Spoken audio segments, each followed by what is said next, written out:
Welcome to meeting number 31 of the House of Commons Standing Committee on Industry and Technology. Pursuant to Standing Order 1082 and the motion adopted by the committee on Friday, July 15th, the committee is meeting to study Rogers Communications Service outages. Today's meeting is taking place in a hybrid format pursuant to the House Order of Thursday, June 23rd, 22. For members in the room, if you wish to speak, please raise your hand. For those on Zoom, please use the raise hand function. The clerk and I will manage the speaking order as best we can, and we appreciate your patience and understanding in this regard. We have here the Honourable Minister François-Philippe Champagne, who is accompanied by Simon Kennedy, Deputy Minister, Eric Dagenet, Senior Assistant Deputy Minister, and Mark Shan, Associate Assistant Deputy Minister. And for the second hour, colleagues, we will have Stony Staffieri, President and Chief Executive Officer of Rogers, and Ron McKenzie, Chief Technology and Information Order. And without further ado, I invite the Minister to take the floor. Thank you very much, Mr. Chair and colleagues. We are here today because on July 8th, something unacceptable happened in our country. I know that each and every one of you heard countless stories from frustrated constituents who were impacted by the Rogers outage on July 8th. I know I did. The Rogers outage concerned all Canadians and not only the company's more than 12 million clients who were directly impacted. As I've already said many times, this was unacceptable. Full stop. Canadians rightfully deserve answers. It's so important for me to come before this committee today. Because let's remember, during the outage, millions of Canadians were without cell phone and internet access for more than 15 hours.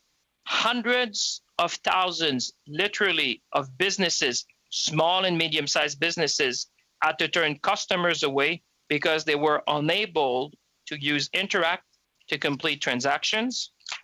Government departments lost the ability to provide services to Canadians.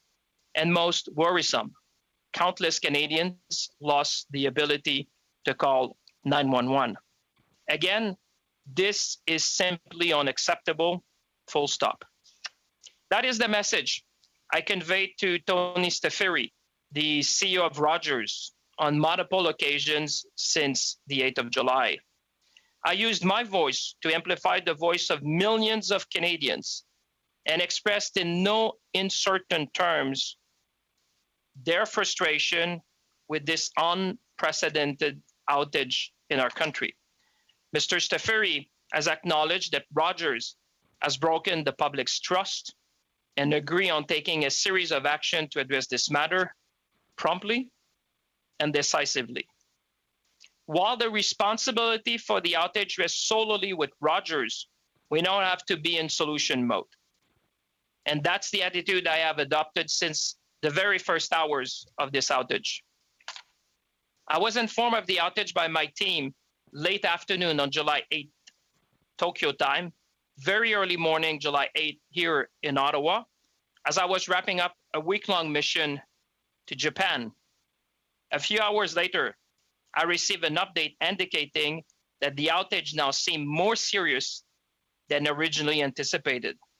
I immediately picked up the phone, not only to contact the CEO of Rogers, but also the CEOs of TELUS and Bell to see how they could possibly help.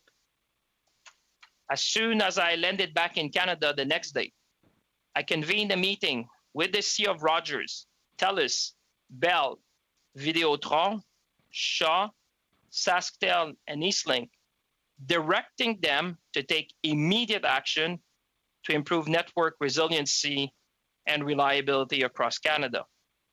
As a first step, I demanded within 60 days, the companies enter into a formal binding agreement ensuring and guaranteeing three things: emergency rooming, mutual assistance, and a communication protocol for advising the public and government on major outages and other emergencies. Folks, the clock is ticking, and there's 45 days left to deliver on that commitment. In a similar fashion, the U.S. Federal Communications Commission adopted measures to improve network resiliency recently on the 6th of July.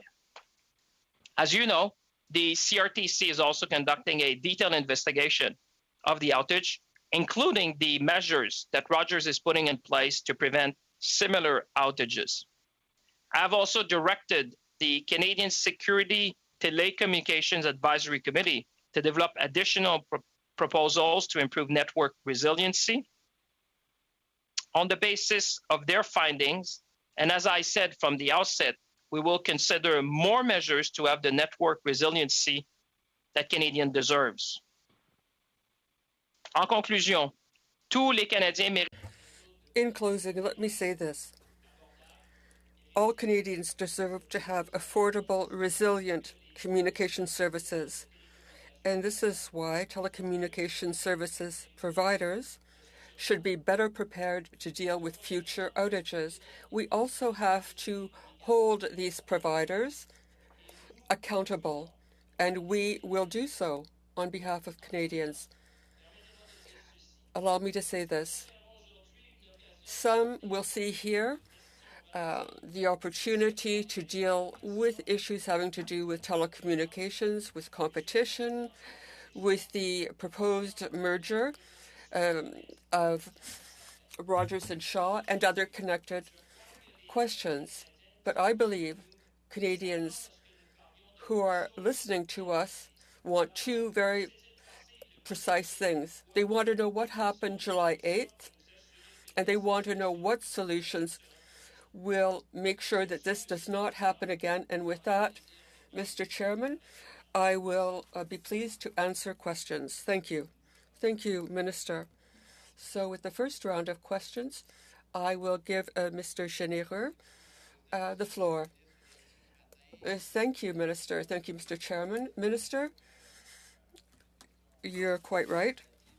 We have all kinds of questions about this event, but I will deal with what you suggested yourself. There were 5 businesses that you had to communicate with, and they represent 95% of the industry. Do you think that what happened showed that there aren't that many players who are serving Canadians? First of all, Mr. Généreux, thank you for your question. It was clear to us that competition promotes resilience. And this is an issue that I've talked about before. I've also talked about innovation and competitiveness. But the first thing I did when I talked to the CEO of Rogers was to say how frustrated these 12 million Canadians were, and how frustrated the hundreds of thousands of businesses who were hurt. And I demanded immediate action to improve resilience across the country. And I asked the telecos to come to a formal agreement.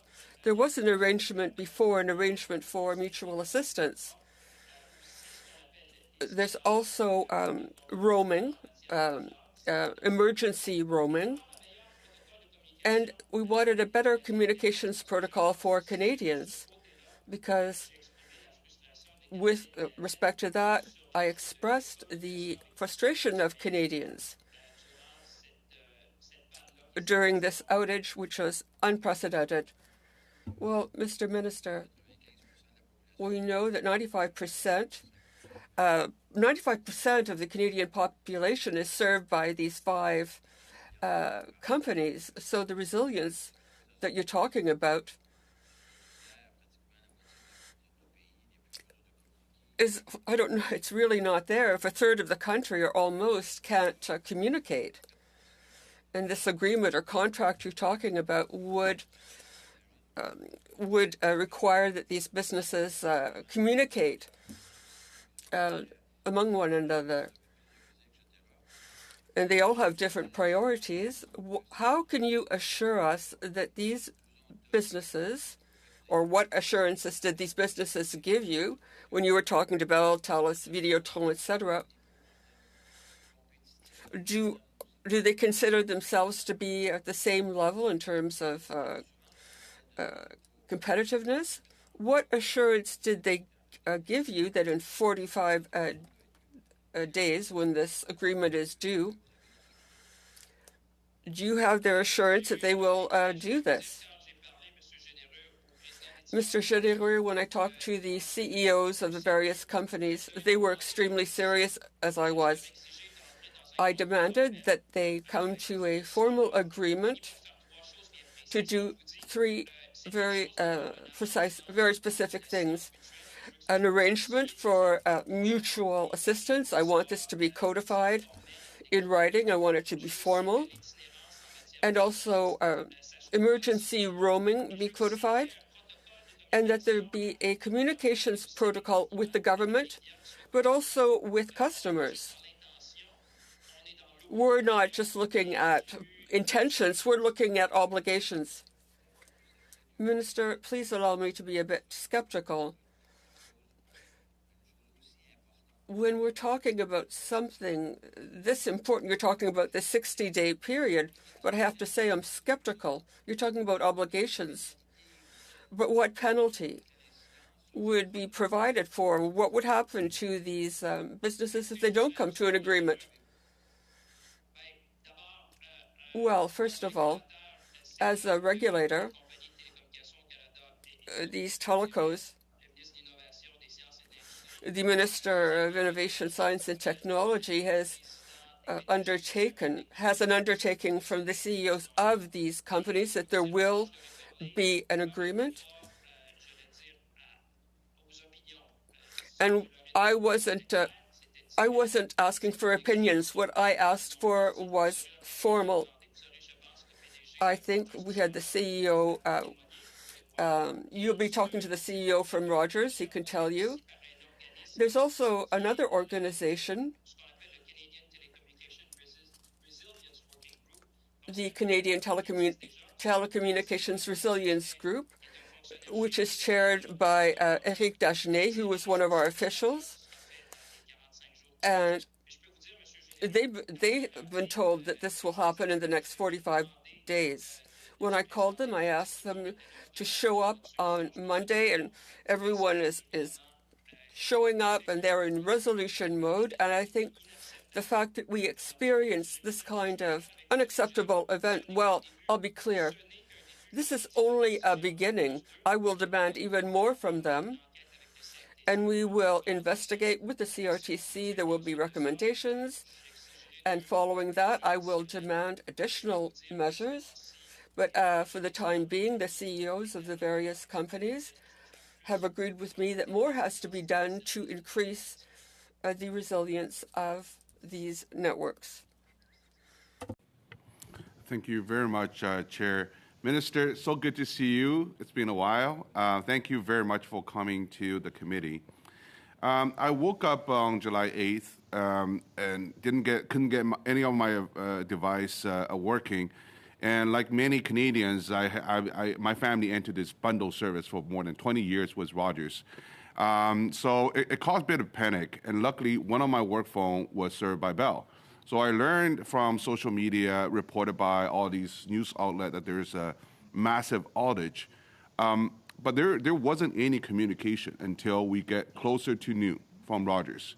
So as Rogers customer, we all want to know what happened, when it's going to be returned, the service. So you act very quickly on that weekend, reaching out to Rogers. But before you reached out, was there any proactive measures done from on Rogers' side to explain to you, as the head of the department, what's going on, what's happening? Well, thank you very much, MP Dong, and it's great to see you again, my friend, as well. As you know, I was wrapping up a mission in Japan as the events unfolded. So with the time difference, I was made aware of the initial issue that we had with the network of Rogers. when it was indicating that the matter was more serious, I immediately, I think it was the very early hours in Tokyo, if I recall, around 4 or 5 a.m. in the morning, that I was made aware it was more serious, at which point I did reach out immediately to Tony Steferi, the CEO of Rogers. Obviously, he understood the seriousness of the situation and the obligation he had to inform the Minister of Industry of the situation.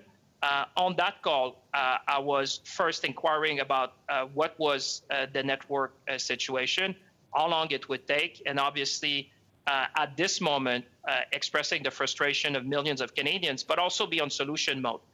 When you have a crisis of that nature, which is unprecedented, I immediately, after that call, reached out to the CEO of Bell, the CEO of TELUS. Everyone offered their assistance. The Canadian Telecom Resilience Working Group was also called upon to make sure that an update was provided by Rogers. But I would say, MP Dong, what is my takeaway from what happened? And this is why I have demanded, I did not ask, I demanded from the telecom companies in Canada three things, as I landed back a few hours later in Canada. First, I convened them in a meeting. But I did three things, which was, first, I wanted to formalize the mutual assistance agreement. I knew that some form of informal mutual assistance existed between the network, but I said, this is not good enough for Canadians. Now you need to enter into a binding formal agreement to include that. The second thing was emergency rooming, and that is quite similar to what the Federal Telecommunication Commissions did in the United States just recently on the 6th of July. But I went beyond that, MP Dong, to address exactly what you said, is that they failed to inform the Canadian public properly. They failed to inform the government of Canada properly. It should not be to the Minister of Industry to reach out to the CEO of Rogers. It should be the other way around. Point, Minister. It should be the other way around. Exactly, because the waiting period is creating a lot of not just frustration, but it had the potential of creating chaos. A lot of people was guessing that what's going on, is there a cyber attack on Canada? You said it, you first learned this 4 or 5 o'clock here in the afternoon in Toronto time, or Ottawa time. But when did you first talk to the CEO of Rogers? Well, let's make sure we don't confuse the time zone, because let's remember, MP Dong, I was in Tokyo at that moment. So when I said 4 or 5 was 4 or 5 a.m. Tokyo time. So this was really still pretty much either early morning for me in Tokyo, so one would have to work back. But I immediately called Tony Steferi, and to your point, if I may, MP Dong, you're exactly the point that I made to them. It should not be to the minister to chase the CEO of a major telco in Canada when something like that happened. It should rather be the other way around. And that's why I've insisted in these 3 points that I've noted that I want a formal agreement. I insisted that we have a communication protocol, first with the public, because the public are entitled to know what's going on, and secondly with the government of Canada to make sure that when any such thing happened, there'd be a better communication channel. I must say that since this happened, the CEO of Rogers have reached out to me to update me regularly, and I think we already see improvements in that respect, but this needs to be codified, and that's what the formal binding agreement will be doing. Well, this is not the first time. As recent as 2021, that they had the regional outage as well. And at the time, the CEO said this, we'll do things to make sure this doesn't happen again. And sure enough, less than 2 years, this is happening. So what gives you the confidence that with all these additional measures that you mentioned, that it's actually going to change the industry and making sure that the Canadians don't suffer in a future event like this? Because by their explanation, it's quite routine, all these updates, right? So it could happen again. Yeah, this was Rogers' failure. Let's be clear. This is a failure by one company. But to your point, I agree with you. And that's why from the get-go, you may recall, MP Dong, not only I spoke to the CEO of Rogers, the CEO of Bell, TELUS, then a broader network, but I also went to the public, to the media, and explained the situation. And I said at the time, very openly and very clearly, that I expressed my frustration, that I'd say this is unacceptable, and that we need to implement immediate action. I immediately said as well that these would be initial steps, and that's why I think the work of this committee is so crucial, and the work of the CRTC to understand the root cause. Now, the facts as we understand them, this was a coding error in a routine update. Now it posed the question, how could this ever happen? What kind of system needs to be put in place? What kind of review needs to be put in place? And that is a bit like with an air disaster investigation. You need to take the time to go to the root cause. Once we understand better the chain of events and what failed at Rogers, we will obviously make sure that we take additional steps to close that gap. And I've been very clear to the CEOs that I will demand more of them. But that was the initial steps, I would say, hours within the outage. Thank you, Minister. Je passerai maintenant la parole à Monsieur Lemire pour 6 minutes. No, Mr. Lemire for 6 minutes. Thank you, Chair. Mr. Minister. So you asked for a meeting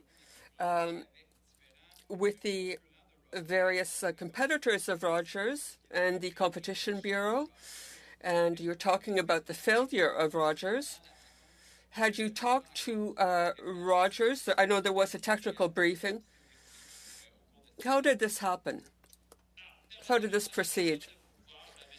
Well, first of all, Mr. Lemire, it's a pleasure to see you, and I'd like to say that the calls I made were to the CEOs of the various telecommunications companies. The CRTC was not part of this. I saw from the very first discussion I had with the CEO of Rogers that, well, he informed me shortly after the outage, we were still wondering if we had been victims of a cyber attack, but the CEO informed me of the findings of their internal investigation. They were able to identify the cause of the outage,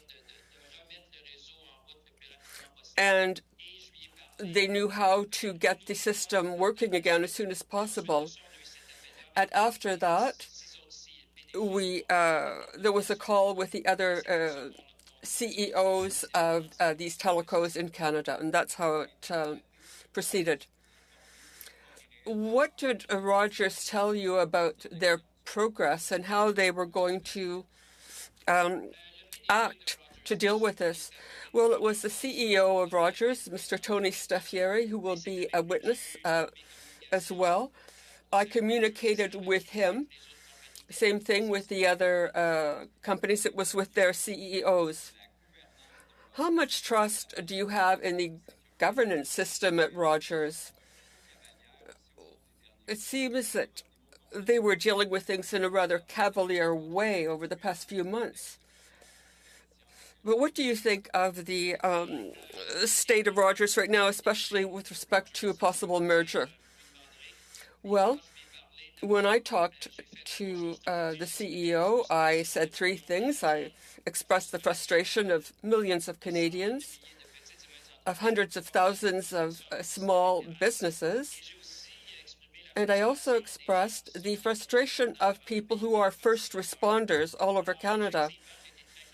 So I was very clear with him that this was unacceptable, full stop, and that I wanted corrective measures brought in immediately, that I wanted an investigation into this matter, and that when appropriate, we wanted additional measures to have a network that's more resilient.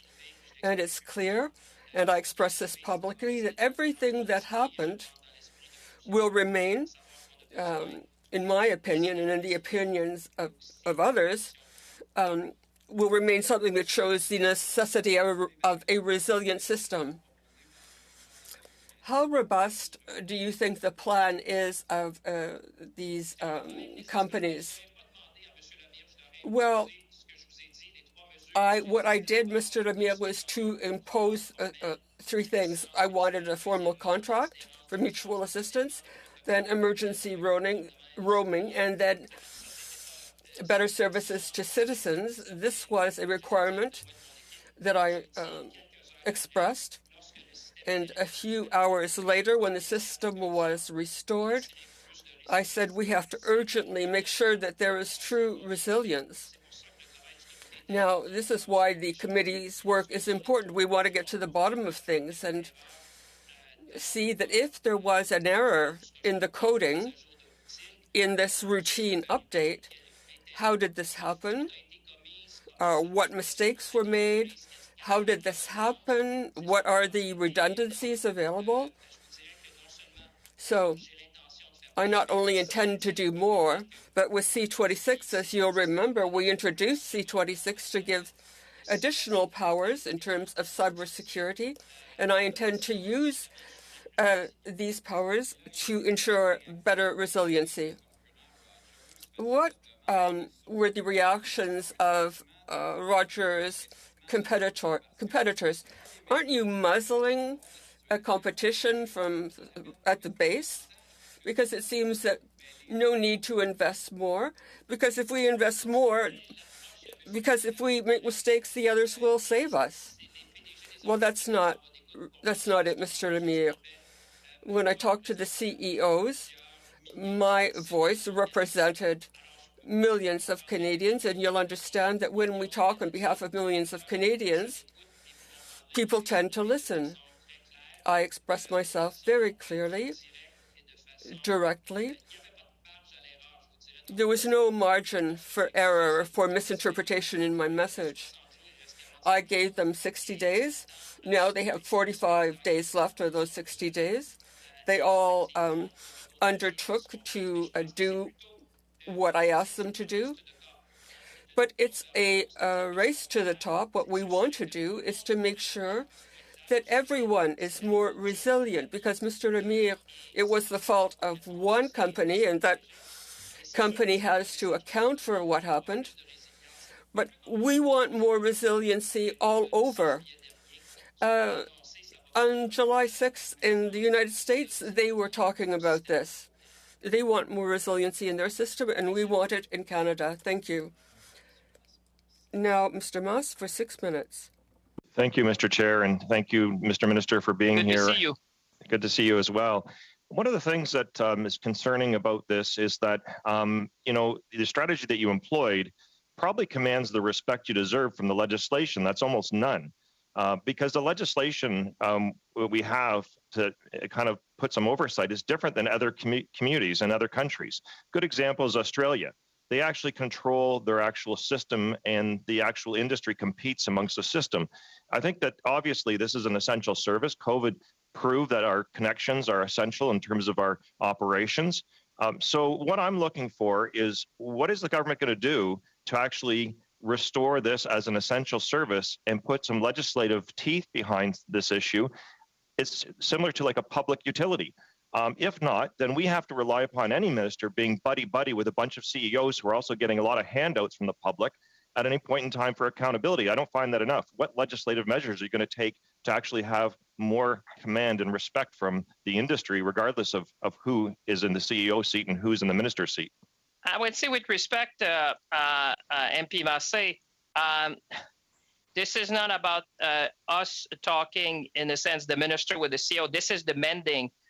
And I wish you would have been on that call, because you would have said this was no time for challenging the Minister of Industry. I was talking on behalf of millions of Canadians.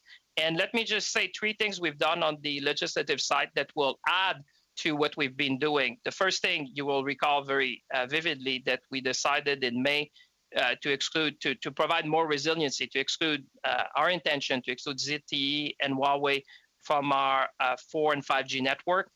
We introduced Bill C-26 on June 14, which will do 2 things. But those with won't respect, affect this. sir, That's public safety. Okay, I only have limited time. Well, yeah, but I would say Bill C-26, you're right, that will promote cybersecurity, but will do one important thing with respect, sir. It will amend the Telecom Act to add security as an objective, which will give additional power to the minister if he needs to use to direct the company. And we also have the new CRTC policy direction. I would say, sir, if you were at that meeting, you will say I was not in a mood to listen to them. This was a directive that I issued to them, and they complied immediately with what I demanded. Why not a telecom bill of rights? Why don't we just get on with this and protect consumers, to protect other businesses, protect people that are even that have suffered from public safety issues altogether with a telecom bill of rights? Why not just move forward past this? Listen, as I said, you will recall MP Massey, that the first thing that I did, even when I was in Tokyo, was to hold them to account on behalf of Canadians. I said to them that we would take initial steps, the three things I mentioned, in a binding legal agreement, that they'll have to do mutual assistance. They will have to do emergency roaming. This is very much in line with what the U.S. did on 6th of July. But I went beyond and say I want to have a framework, a very clear protocol to inform the public and their customers and the government if this happened. The other thing I said, you will recall probably, I said this is just initial steps. That's why I welcome your work, the work of the committee, to say let's go to the root cause of that. Let's look at what more we need. We all want as Canadians more resiliency. I've said this is unacceptable from the get-go, and we'll be looking at everything we can do to improve resiliency.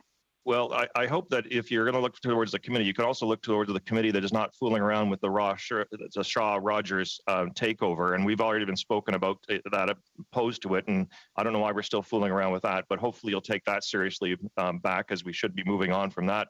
But right now, under the legislation, what penalty will Rogers, either CEO, staff, or whoever, will they pay? The company pay a fine? Will anyone go to jail? Will there be any problems or repercussions? What actually protects consumers? Rogers is doing a refund to some customers. What actually is in the legislation that actually mandates certain specifics?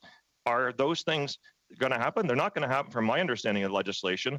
And if I'm wrong, then let us know. And if not, are you going to actually employ those things that are actually going to be in law, not just a minister's opinion to the actual industry? Yeah, well, it's more than an opinion, it's a directive. You know, when I speak to them, they listen. That's bottom line. They don't have to follow, though. Well, listen, they do. They do. Trust me, they do. When the Minister of Industry speak to them, they do. Ask them to testify. They didn't even call you. No, but when I demanded that they put these measures, that's why we're rectifying, as I say, MP Massa, is that now we're going to have that. We'll have C26. But in addition to that, we're all on the same side. I spoke on behalf of 12 million Canadians. So I said, listen, this is what we demand now. The CRTC, to your point, sir, let me just finish. The CRTC will be investigating, and they will be asking these questions about refund. I said publicly the first day, I said, I expect and demand that Rogers compensate people fairly and proactively. I said that from the get-go. Okay, so but if you want to be on the same side here, we actually need, instead of just a minister's opinion, which changed. We've had Minister Bernier in that seat before, and I've actually seen the policies not change that different over the last number of different years. I'm on the side of Canadians that want, regardless of whoever minister is going to be there, there's going to be accountability to the public through their own individual strength and worth as a citizen, not necessarily relying upon egos or people that are going to change seats at the CEO table.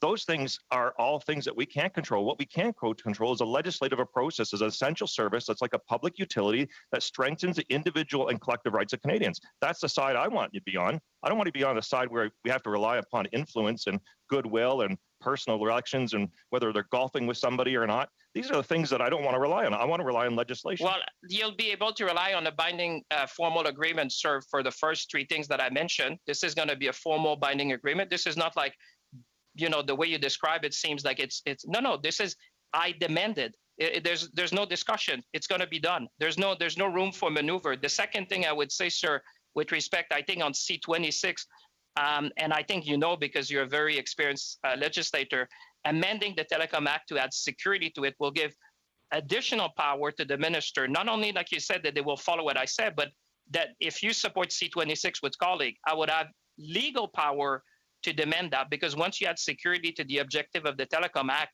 that would give broad power to the ministers to do what I did.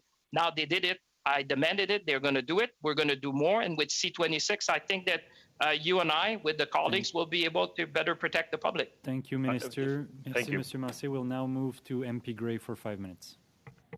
Thank you, Mr. Chair, and thank you, Minister, for being here today. Good morning. Minister, I understand the CRTC, as the regulator, has a mandate to, quote, ensure Canadians can access emergency communication services. We make sure that Canadians can access services such as 911 and are warned through a public alerting system in the event of imminent perils. Do you believe the CRTC is fulfilling this mandate? Well, certainly that's part of the mandate of the CRTC, and as we've seen with the recent event of Rogers, that was unacceptable. I saw a statement by the CEO of Rogers over the weekend that said that they have been looking at providing additional resiliency on 911. That's something I think, MP Gray, we should be looking at as a committee. That's certainly something which is top of mind with my colleague, the Minister of Public Safety. And that's part of the emergency roaming that we've been looking to make sure that we have more resiliency when it comes particularly to emergency services. Thank you, Minister. This was a yes or no question, so I'll add on to that. Is there accountability? So we've now had the outage in 2021 and then this one in July of 2022. Do you believe that senior executives of a regulator should receive bonuses or remain in their roles if they're not meeting their mandate? Well, I think what senior executives should do is to do their job and investigate what happened with the outage of Rogers. Millions of Canadians have been frustration. I've been their voice all along that to push the telecom companies in Canada to do more with respect to resiliency, and I expect them to do a full investigation. As you know, CRDC is independent from my department, but I expect them to do a full investigation, come with recommendations, and we will be demanding additional measures from these telco Thank you, Minister. companies. Well, I mean, this is pretty clear cut. They're either fulfilling their mandate or they're not. So the CRTC is the regulator of telecommunications. Do they conduct regular operational risk assessments of the telecoms? I think they should do, and you should have that question from the chair of the CRTC, which I understand will be a witness at the committee, as I understand it, in the coming hours or days. Well, I guess if that's the case, there was an outage back in 2021. So did you take actions or give directives after the 2021 outage? The civil service would have looked into that, but I would say the nature of the 2021 outage was nothing compared to what we have seen in the last few days, which certainly was something that first of all, this was the failure of one company. This is the failure of Rogers. They have acknowledged that and then acknowledged that they lost public trust in that. But what we need to do together, MP Gray, is to make sure as parliamentarian and me as minister that we have more resilience. And that's why I took immediate action with the 3 steps. So, thank you, Minister. Well, Minister, you're responsible for this area, and there were 911 outages also out in 2021. So the question is, did you yourself take any action? Did you call a meeting with the telecoms? Did you give any directives at that time? Like I said, what we've seen before is nothing like we've seen today. There's been a lot of work with respect to 911. We all understand this is essential for Canadians, and that's why that's one of the things I expressed frustrations. You will recall when I was in front of the media, I said I expressed the frustration, and I am pleased to see what Rogers has been saying over the weekend. This is top of mind, and this was top of mind when I conveyed the CEOs to say on behalf of Canadians and all of you as parliamentarian that this was unacceptable. Right. So basically what you're saying is after the 2021, you had not taken any actions or done any directives. You did say that the CRTC did some work. So at that time, did you ask for a report back from the CRTC then after the 2021 outage? I would disagree with the characterization that you made. What I said very specifically, and the record will show it, is that 2021 is nothing that we have experienced now. We've been, the department and the CRDC has been looking at 911 for a number of months. What we want now and what we've seen with the recent outage is that we need more resiliency. That's exactly what I demanded from the telcos now. And like I said, I am pleased to see that the CEO of Rogers has said over the weekend that they're working actively on that, and we will continue. We made spectrum available for 911. We made sure that we do everything we can from our side. The CRTC needs to do their job. We did ours. They need to do theirs.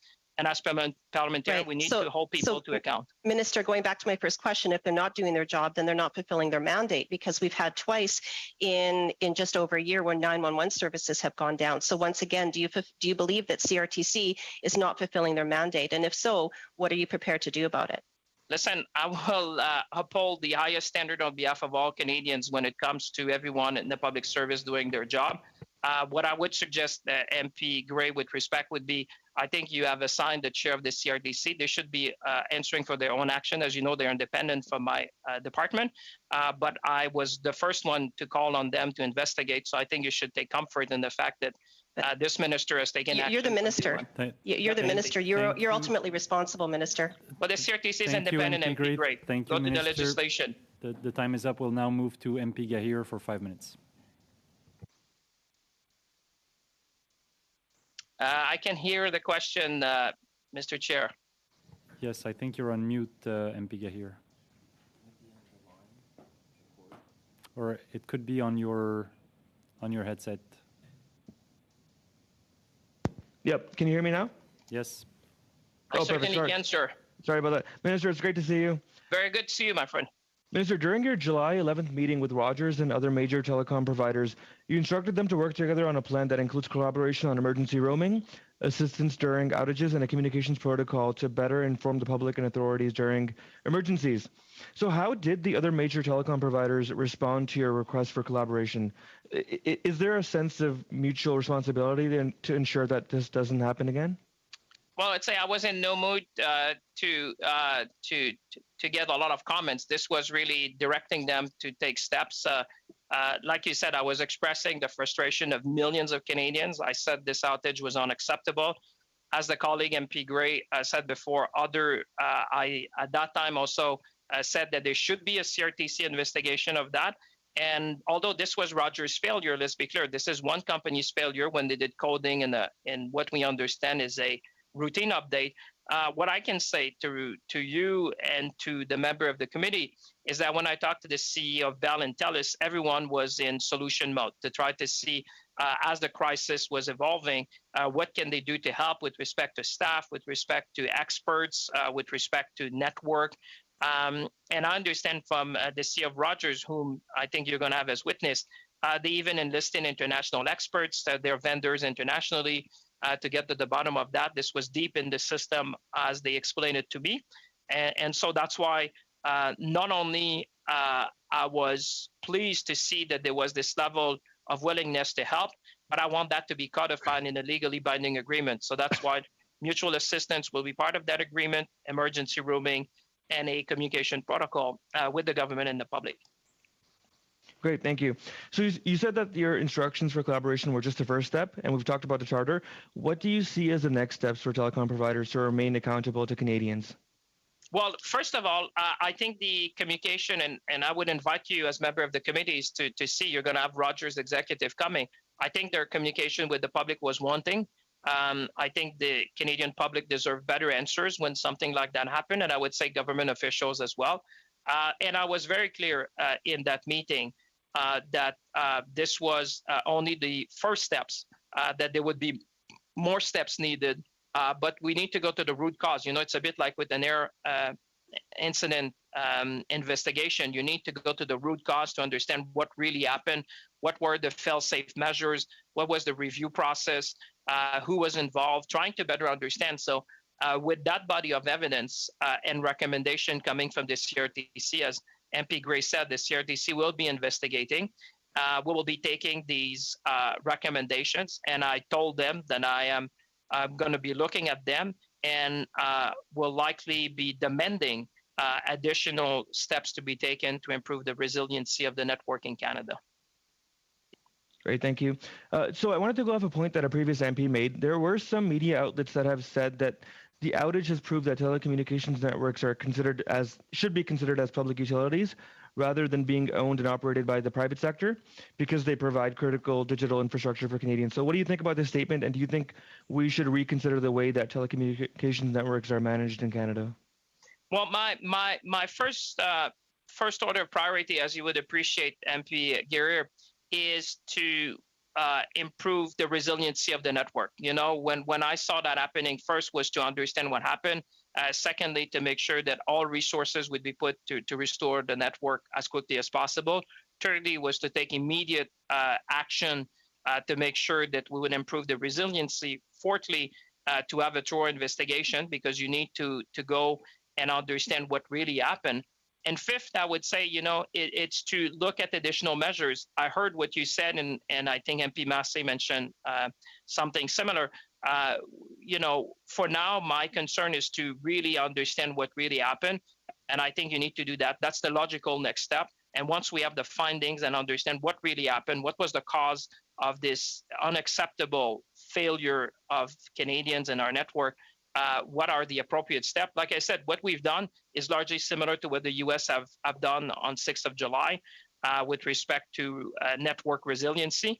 But I'm prepared to go further as we look into that. And as the committee and the very valuable work you'll be doing with colleagues, any recommendation you would have, I will certainly look at them with a lot of interest. Great. I look forward to it. Thank you, Minister. Thank you, sir. Merci beaucoup. La parole est à Monsieur Lemire pour 2 minutes 30. Mr. Lemire? Thank you, Chair. Minister, we know that Rogers is going to be spending $26 billion to buy Shaw. Now, you're talking about how important it is to increase network resiliency so that it be affordable and resilient. Now, for me, we're talking about the cell phone market. If these companies are truly accountable, they will invest more to have a more robust system. Thank you, Mr. Lemire, for your question. I said that competitiveness and competition was important for resiliency. Over the weekend, there was a communication from the CEO of Rogers who talked about additional investments to make the network more resilient. But as I said earlier, this is the fault of one company, and we have to understand what happened in that specific case and learn from it. And we have to be more resilient across the country. We have to look into what others are doing. What did Rogers do? What are others doing? And we also want to look at this proposed merger. I will not allow this to be done without being looked into. In my mind and in the mind of other regulatory organizations, when there is a proposal that is submitted to my department for a decision, well, we'll look into it. Well, did you question Rogers about a redundant system or something that would click into place if there was a failure? Well, Mr. Lemire, C26 will give the Minister of Innovation, Science and Technology additional powers to do something very important. It will allow us to adjust for security. Right now, it's not part of the objectives because this bill was drafted well before this outage. But it would be a good thing to make sure that there's more our more robust and resilient network. Thank you. Chair, and thanks again, Mr. Minister. Thank you, sir. Are you going to wait for the Competition Bureau in their report before taking action on the Rogers-Shaw merger? I'm just wondering what the holdup is in terms of a decision from yourself. Well, I would say, first of all, let me say, just for the benefit of those who are watching, I've been very clear from the get-go that I will not allow the wholesale transfer of licenses from Shaw to Rogers. To your question, when I have an actual proposal on my desk for decision, we'll take a decision at that time. Now, as you know, the matter is in front of the court. The Competition Bureau has raised a number of issues, which we're following carefully.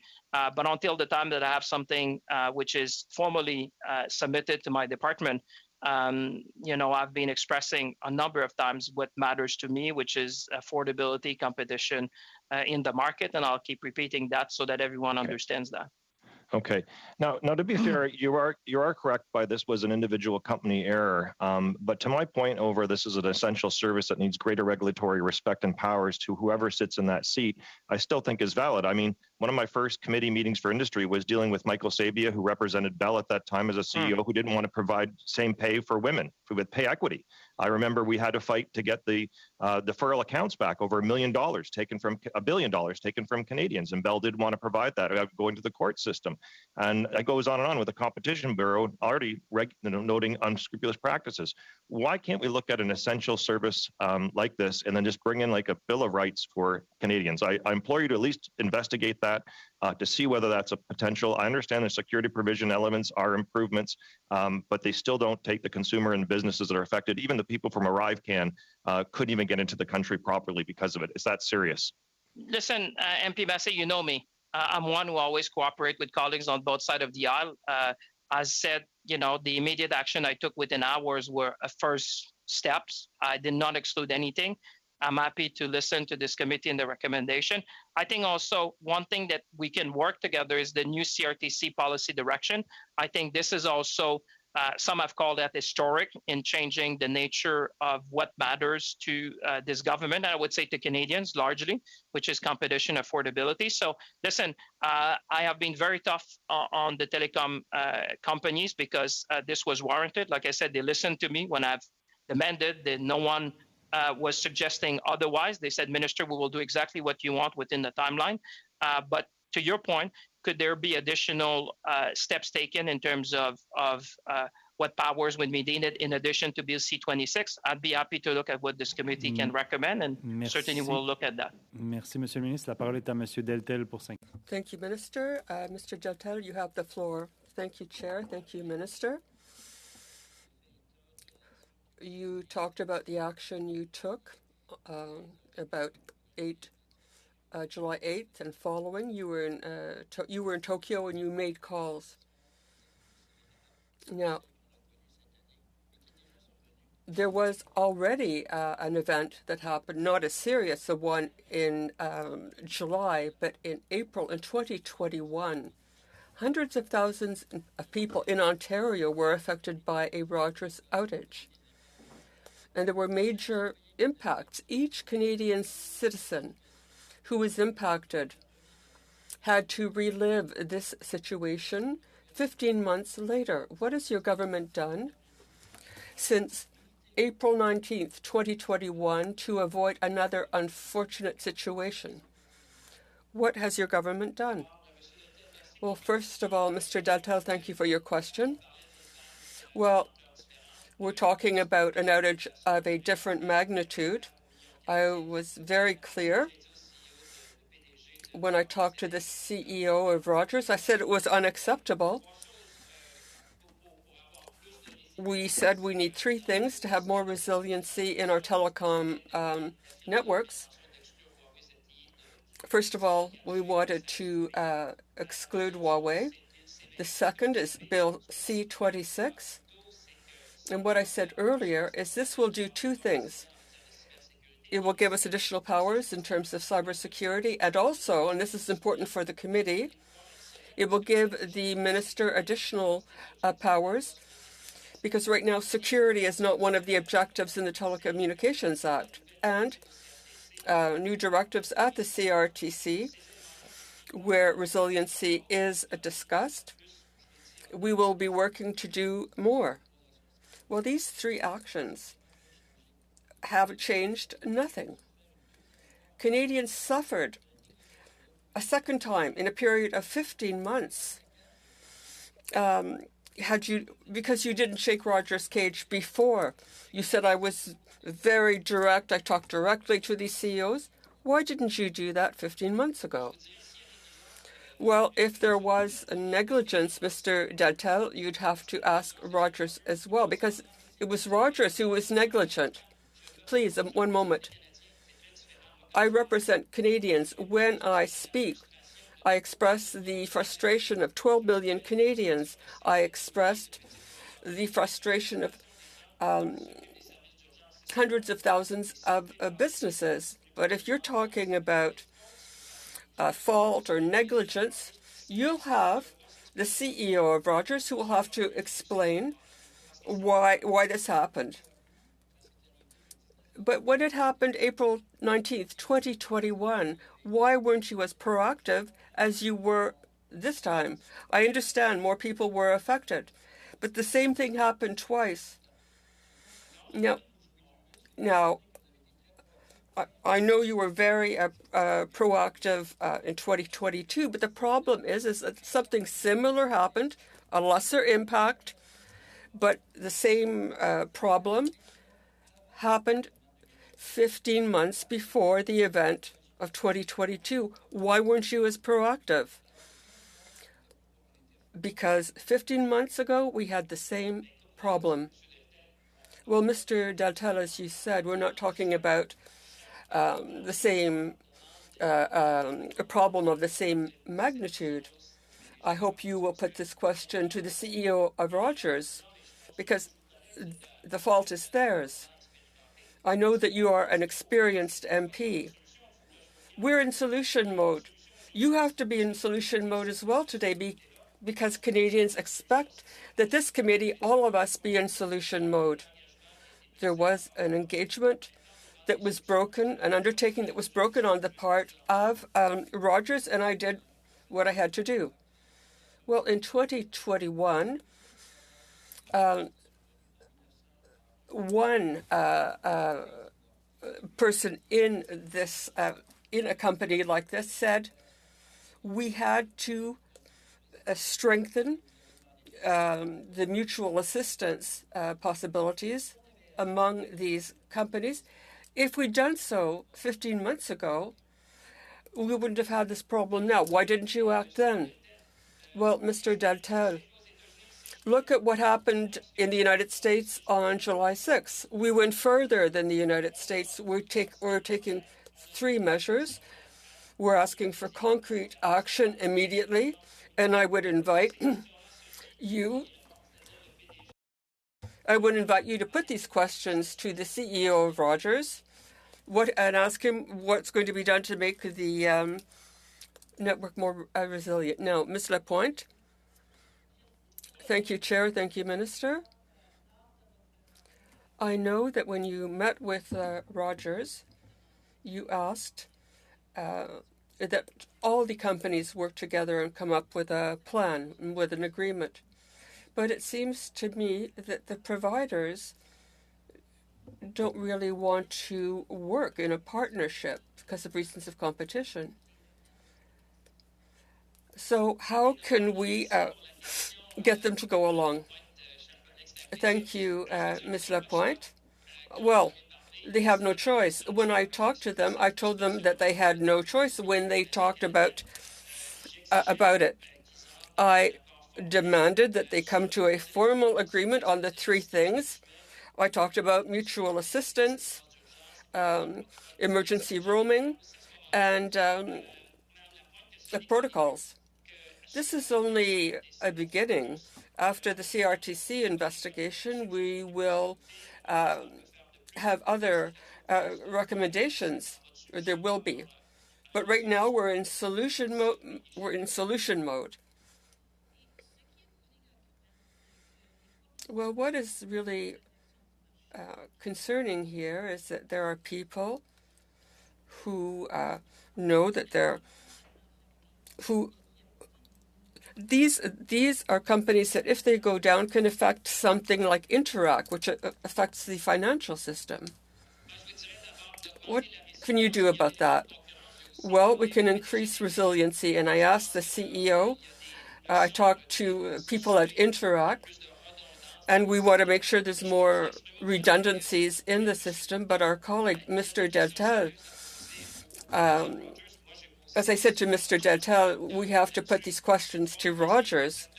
We have to find out exactly what happened and what additional measures we need.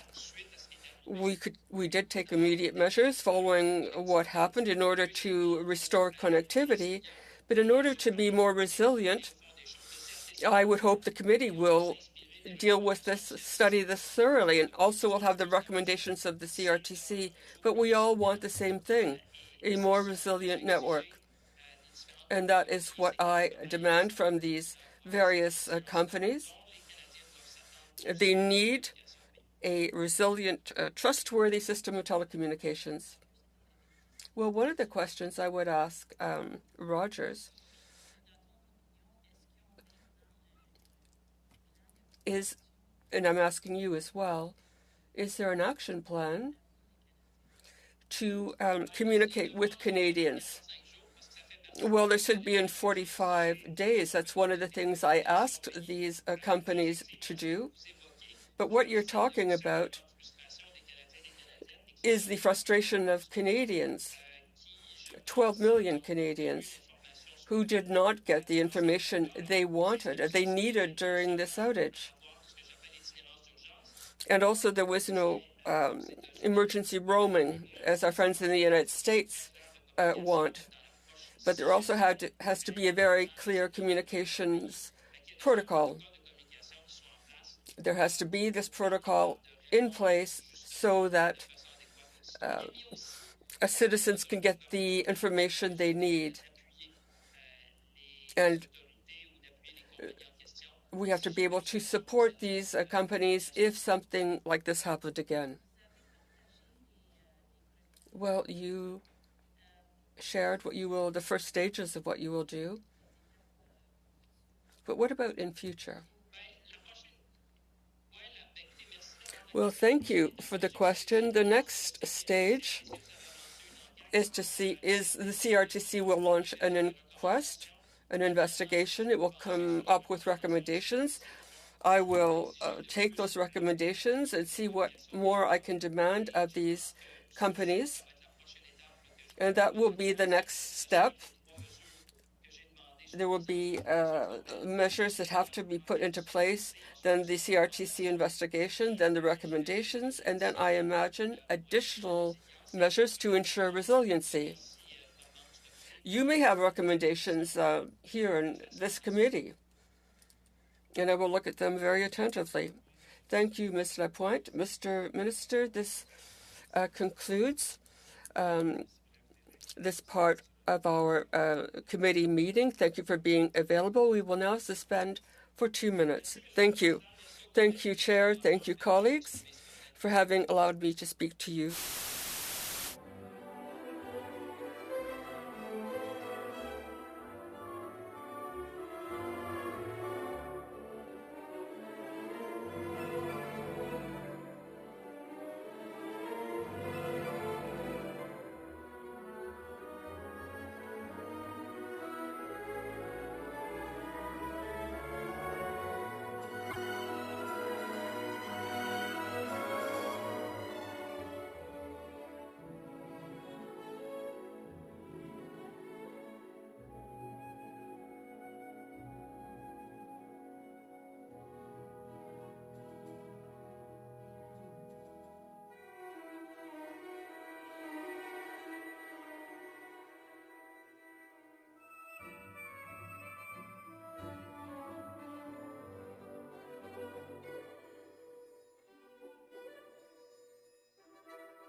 Colleagues, please take your seats. We will be continuing our committee.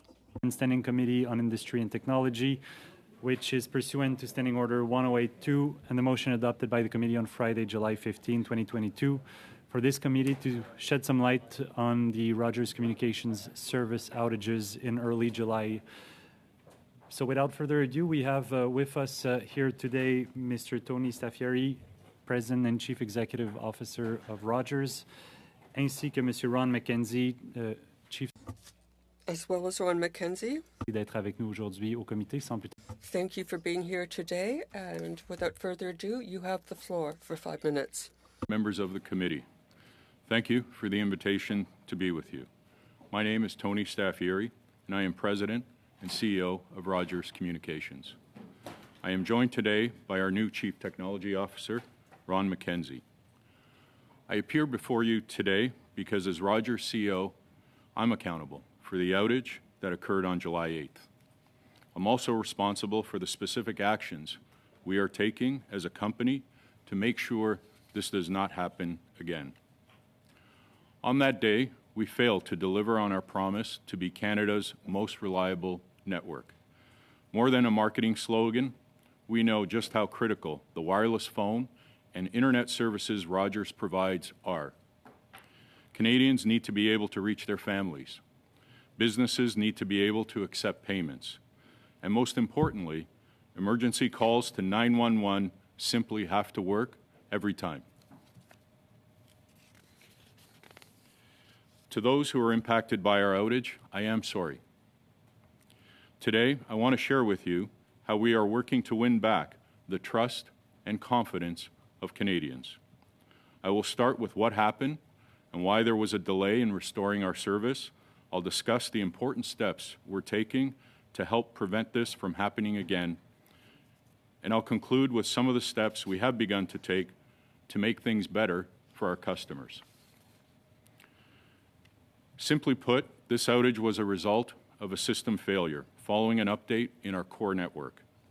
Given the enormous complexity of all modern networks, understanding what caused the outage took some time. Once the cause was identified, our technical experts needed more time to methodically bring traffic back up as we had millions of customers trying to access their phones, home TV, and internet all at about the same time. To manage those returning traffic volumes, we had to physically disconnect the impacted equipment. Throughout this process, we had one singular and overriding focus: to get our customers up and running as quickly as we possibly could. And I understand the frustration our customers felt, not knowing when our networks would be back online. I wanted a timeline. But the fact is, we did not have one and didn't want to provide an estimate that might turn out to be wrong. In the conversations I've had with customers and with small and large business owners, there's one thing everybody wants to know. What is Rogers doing today, now, to learn from this outage and ensure it won't happen again? I've said we will make every investment needed to do our best to make sure that won't happen. That investment begins with the work now underway through our enhanced reliability plan. Working with the government and our competitors, we are making significant progress on a formal agreement to ensure that 911 calls can always be made, even in the event of an outage on any carrier's network. Making this a reality is the only responsible way forward, and I am personally committed to making it possible for all Canadians. I would like to thank Minister Champagne for his leadership on this. When it comes to our network, we will do our part and then some. To guard against a system-wide outage, we will set a higher standard by physically separating our wireless and internet networks and create an always-on network. To be frank, this added layer of protection will be expensive. We estimate it will cost at least $250 million, but we know it is the right thing to do. We will also continue with our plan to invest heavily in reliability. We will spend over $10 billion over the next few years to build out and strengthen our network. This investment includes additional oversight, more testing, and greater use of artificial intelligence to ensure upgrades we make to our network work as intended. Finally, we have partnered with leading technology firms to do a full review of our network systems to learn from the outage and emerge stronger. When this work is complete, we will share the key lessons with our competitors and other industry partners. When it comes to making things better for those who were impacted by our outage, we have already extended 5 days of credit for every Rogers customer. As well, we are working with our business customers to better understand the implications of the outage on their organizations. Chair, I know that it is only through our actions and with time that we can restore Canadians' confidence in us. We can and we will do better. I thank the committee for inviting us to speak with you today, and I look forward to your questions. Thank you very much. So we'll now move to the first round of questions with MP Michael Cram for 6 minutes. Okay, well, thank you very much, Mr. Chair, and thank you to the representatives from Rogers for joining us today at the committee. I was wondering if either of you could describe for the committee the quality assurance practices that Rogers has in place for major software or hardware updates. Through you, Mr. Chair. Mr. Cram, we have extensive policies and procedures, and I'll have my colleague walk through some of those. But I can assure you that not only have they been extensive, but we continue to upgrade those continually. Network resiliency and redundancy is extremely important to us and in our industry. This was an unprecedented impact to what's called the core of the network. And the core of the network you can think of as the brain of the network that controls all access of flow of information and flow of connectivity for all services to the internet. We have extensive, in this particular program, over 2 years in this program in particular, with full rigor, full review, full analysis that was done. This was the implementation was part of a 7-stage program, and this was stage 6. The previous 5, no issue whatsoever. So this was truly an unprecedented incident. We have very thorough reviews, very thorough simulations, very thorough testing, but this was an unprecedented incident. And so does Rogers have a testing environment in place where you test updates before releasing them into the live production environment? That's correct. We do. We do extensive both simulation testing. We also rely heavily side by side with the equipment vendors that work with us. So as we design and as we test, the equipment vendors work right alongside us because they provide the same infrastructure to all operators around the world. And so we also gain the benefit of the learnings of all other operators in terms of how they've executed and how they implement. So then I guess the questions that have to be asked are, why was the root cause of this month's outage not caught in the testing environment? And also, why was the root cause of the April 2021 outage not caught in the testing environment as well? Let me speak to, first of all, the events are very, very different. Let me speak to the event of July the 8th. The way to characterize, there was no way for the engineer at the time when it had been performed 5 times prior with no incident whatsoever. There was no belief at the time, no information at the time that there was going to be any issue. And what happened was when the code change was executed and the filter removed, the behavior of the equipment in the way it's designed between one vendor and a second vendor is very different. And that was the unknown at the time of the behavior of one device, one manufacturer, who executes a standard one way versus another manufacturer. And so it was that sequence that caused essentially the event to then flood the core network. And the April 2021 outage?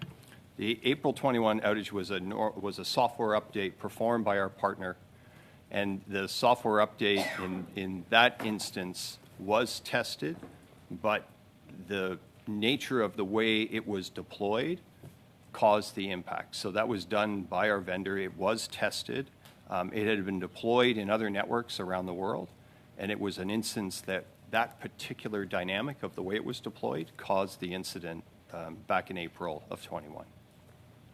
Okay, I do have limited time in my questions, and I don't think we're going to get to the actual line of code in 5 minutes of committee work. But if Rogers could submit a document of a more technical nature to the committee, I would certainly find that helpful. Yeah, what we've tried to do is in our disclosure to the questions from the CRTC, we have been totally transparent in explaining, because what's so important from this is not just Rogers. This core design of a common IP core is the consistent architecture used by operators all around the world. We all use the same equipment. And so one of the learnings from this is to share that information with other operators around the world, including our competitors who we've already been in discussions with, because this was an unprecedented event of the way two elements of equipment interacted together that was not known. And so in that instance, we do not want this incident to ever happen again with any other operator anywhere in the world. All right. We had the minister at the committee right before you arrived, and he spoke about the CRTC doing an investigation as to what went wrong with this particular outage. Can you speak about the role that the CRTC can play in preventing future incidents like this happening again? We will and will continue to cooperate with all levels of government and provide complete transparency on this incident. As you can appreciate, networks today are extremely complex, and we will do everything that's available to us in terms of investment in resources, working with leading firms around the world to make sure that we put in the resiliency and the redundancy that we need to make sure this does not happen again. And we've talked about our plans, which I'll describe very generally, and my colleague will go through the details of which, but they're really on four main points. The first is physically separating our wireless and wireline networks, so if one were to go down in the future, we could switch over to the alternate. The second is to what we describe as partitioning our network. So if an incident happens in one specific location, we contain that problem to that specific location. The third are changes we'll make to our processes and procedures in reviewing and implementing code, including the testing of it. And then finally, we are working on the Memorandum of Understanding with Minister Champagne's office that will allow us to more effectively work with our competitors so that in the event of an emergency and an outage, we can transfer over calls, but most importantly, that we can ensure that 911 calls, every single 911 call, transfers over to an alternate network. Merci beaucoup. Je passerai maintenant la parole à Monsieur Erskine. Thank you. Now, Mr. Erskine Smith.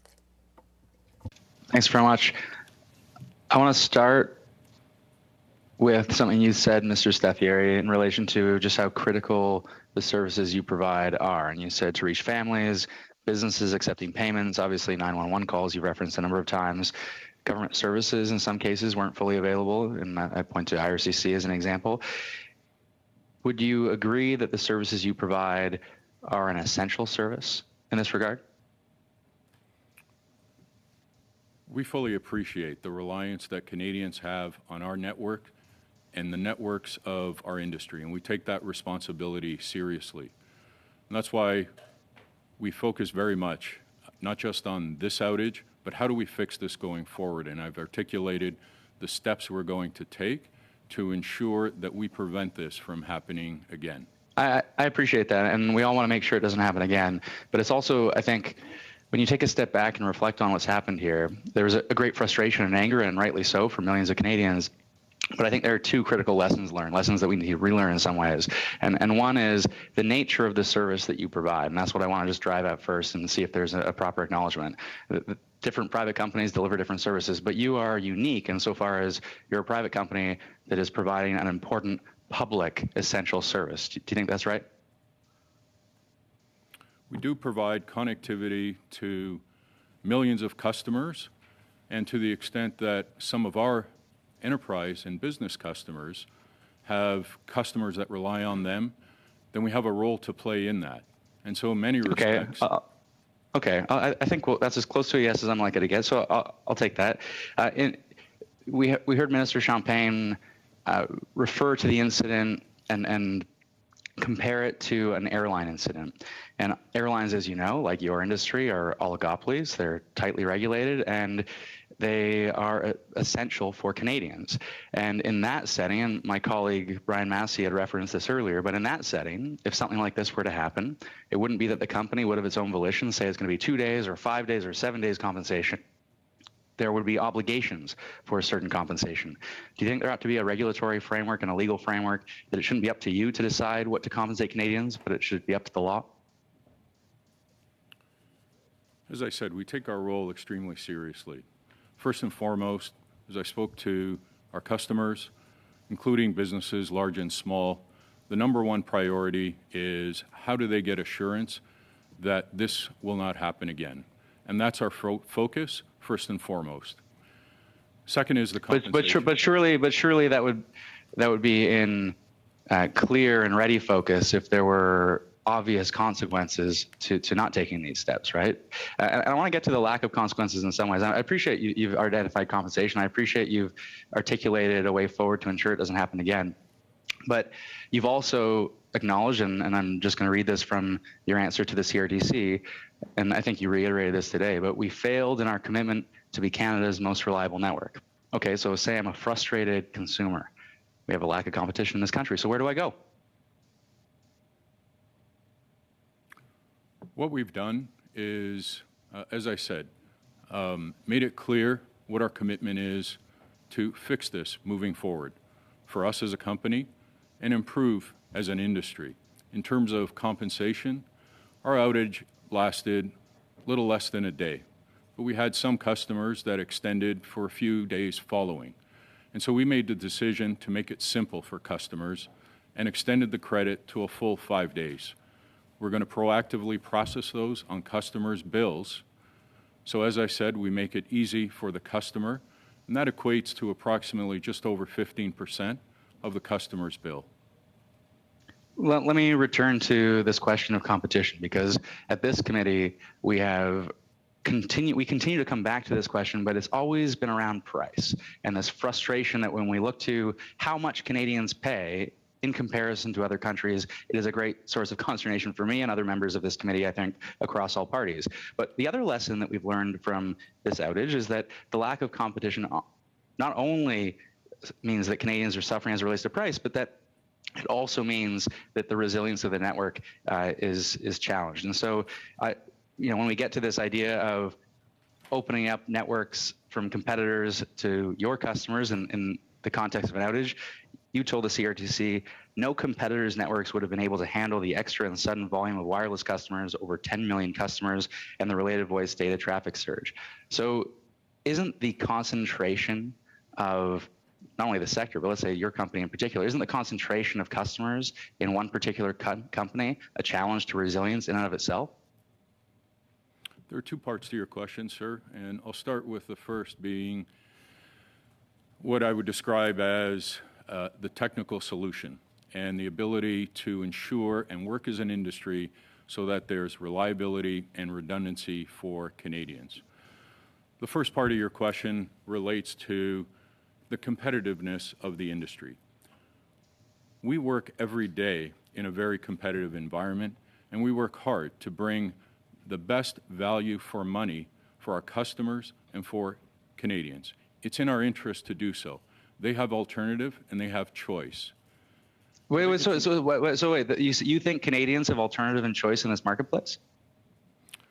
Very much so. And you're saying that with a straight face?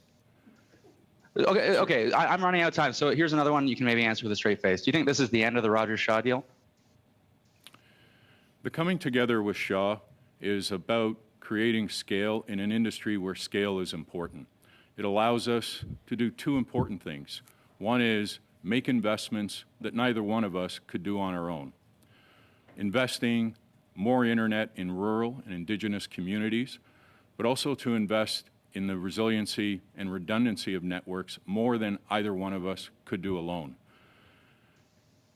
Or perhaps to further concentrate industry whose very concentration is undermining resiliency and affordability for Canadians. I'm out of time, but I appreciate you being here today. Merci beaucoup, Monsieur Erskine-Smith. Thank you, Mr. Erskine-Smith.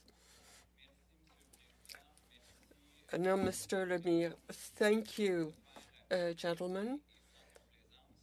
Thank you for speaking with humility and without complacency. I find this very refreshing. We don't always hear this same kind of attitude. In the present context, what about your governance? Is there a problem?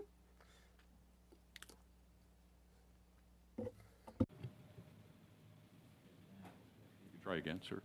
Ça sera pas bien long. On va juste s'assurer que la traduction. We just want to make sure that you're getting interpretation. So, clerk, can you hear me now? Or are you getting the interpretation? Should I start from the beginning? So, thank you, Chair, and thank you, gentlemen, for appearing. I admire your attitude. I find it very refreshing that you have come here with humility and without complacency. You show a real sense of responsibility. So I think this is a good beginning in this context to restore confidence in the short and long term. Now, I have a question about Rogers governance, which is controlled essentially by you, sir. We know that last year, almost all of Rogers' board was dismissed and that the business went through 15 months again, an outage. And I don't know if the same responsibility was shown then as has been shown in July. You had your CTO, whom you held responsible for this, but now you're responsible for this infrastructure. What do you intend to do about the infrastructure in the short and long term? Thank you for your question, sir. And again, through you, Mr. Chair. A few things that you touched on. Since becoming the CEO of this company early this year, my focus has been on a number of things, but importantly, the network. Network resiliency is very important, and the amount of investment that we have made in the network is significantly more than we would have done in prior years, and will continue to do more. The outage has shown us that it's critical that we make those investments. We want to make those changes quickly. There are things we know we need to do and that we learned from the outage, and so we acted very quickly. I have full confidence in our new Chief Technology Officer, Ron McKenzie, to execute on those changes. Ron is an engineer by background, has over 30 years of telecom experience at a very senior level. Most recently, he was president of our business operations, where he led the design and implementation of complex technical solutions for our customers. And I have full confidence that he and his team will execute on the changes that we need to do to achieve what we need to do in terms of network performance. Dans la réponse que vous avez fournie in the answer you sent to the Competition Bureau, you talked about an increased efficiency, which would make up for the harm to clients, and that there would be greater redundancy. Now, past events,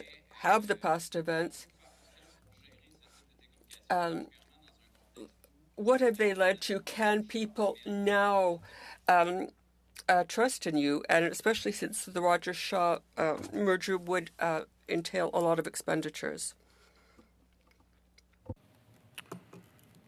As I've mentioned, the coming together with Shaw was about giving us scale and making the necessary investments. As part of our proposed merger with them, we will be selling Freedom Mobile and have an agreement with Quebecor to purchase those assets. And we believe that will create a very important and stronger fourth competitor for the wireless industry in the Canadian marketplace. That acquisition will allow them to serve over 87% of the Canadian population in at least 4 provinces. And we think that's significant. In terms of redundancy and reliability, which is the topic today, the coming together with Shaw will give us the ability to provide an alternate network. Our intent is to keep the Shaw cable network as independent, and we will have our wireline cable network become part of that and be completely separate from our wireless network. And so in terms of our plan, the Shaw transaction will allow us to execute on that ability to separate those in half the time than it otherwise would. Vous avez mentionné que la priorité. You mentioned that the priority was to conclude this merger. Now, you're dealing with a company that is heavily indebted. We know the transaction would be about $26 billion. Will you be spending hundreds of millions more to make sure that the network is more robust and that there won't be further outages? In planning for our coming together with Shaw, we were very careful in looking at the complete financial picture as well as the benefits it would provide to all stakeholders. And I can confirm to you, sir, that our plans are that we can conclude the transaction and increase the amount of investment that we intend to make in infrastructure and in networks. Networks are the lifeblood of our industry. In our 60 years of entrepreneurial history, it's always been about the network, the wireless network as well as our cable wireline network, and that will continue to be our priority. Merci. Merci, Monsieur Lemire. Thank you, Mr. Lemire. Now, Mr. Massé. Thank you, Mr. Chair, and thank you for the witnesses for being here. To be fair, this committee has had to pass but actually pushed hard to get some witnesses to come, so I'm glad you've come on your own volition. However, I do want to make sure, though, here that I understand what is being proposed. Did I hear correctly in terms of the separation of the lines to make sure that 911 would work is around $250 million. So is that specifically what is required to ensure that 911 does not fail again? That's one of the largest problems in all of this. I mean, there's one thing of inconveniences, but second to that, 911 is critical. So is that correct? Is it's a $250 million is the fix for the 911? If I could clarify, as part of the investments and the fixes we're putting in place, first and foremost, emergency 911 and essential services is core to what we're doing, and as part of the memorandum of understanding that we will deliver together with our industry in the next 60 days, we have been working on and will deliver a robust solution for 911 so it works. What we saw in the outage was that our planned solution as an industry failed. Many calls. So it's not a. Sorry, go ahead. Many calls did go through, but many did not. And even one is too many. And so as part of the fixes, we will have the redundancy that I spoke about. But in addition to that, we will have failover measures so that in the event that there is an outage and it doesn't fall over to our alternate network, it will fall over to one of our competitors' network within seconds.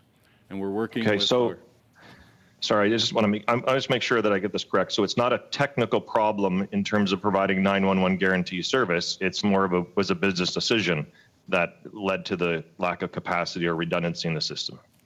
The failure of 911 calls was a technical problem. It had nothing to do with lack of resources. We clearly prioritize emergency calls. The specific technical problem, and I'll ask my colleague to provide a fuller explanation, but what happens is when there's an outage, certain phones would continue to try to connect to our network, even though the network was down. And that's the frustration that we incurred.